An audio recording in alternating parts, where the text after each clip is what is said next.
Salas. I'm from Waikiki, Oahu. I started surfing in Waikiki when I was like 10 years old. My dad worked on the beach there. He was a beach boy. So I grew up like hanging out in Waikiki Beach, and like I learned how to surf on the like big heavy rental boards, which were all big boards for teaching tourists how to surf. So I just kind of got started off on like longboards, you know. And in Waikiki, because the waves are small, it's kind of the thing to do is longboard. So I just kind of like it just naturally got brought up longboarding.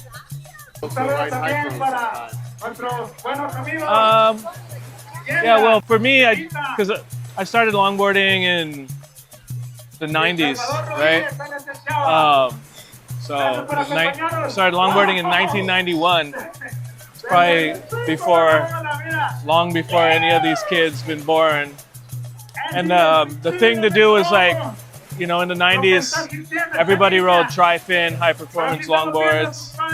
And, you know, over the years, the styles naturally kind of changed to more, the traditional criteria kind of became more popular.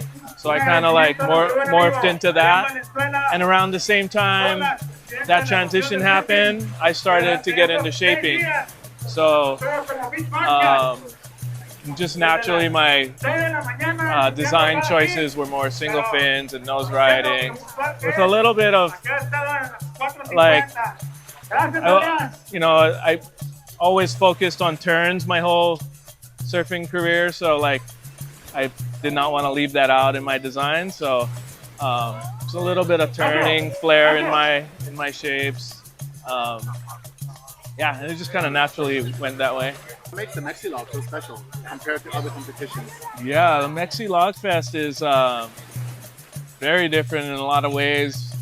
One, the format's super cool where, you know, everybody gets to surf 3 times and then they take your top 2 scores from each heat. Because sometimes in a normal event, if you just surf once and you're out, like everyone can have a bad heat, but this way, you know, everyone gets to surf 3 times and gets to show their surfing, and I think that's better for everyone. And also the Mexi Log Fest has like a good way of making like fun like parties at night for everyone, and it really embraces like the longboard culture, which is a little more like cruise. We're not surfing for $1 million contracts like the shortboarders, and especially here in Mexico, everyone comes for a good time, good waves, and like eat some tacos and hang out. Yeah. How have you been finding Mazatlan so far? Oh, this place is, I didn't know what to expect coming here, and after everybody came last year, I heard a lot of good things. So me and my daughter Coral got invited this year, so we were excited to come, and we're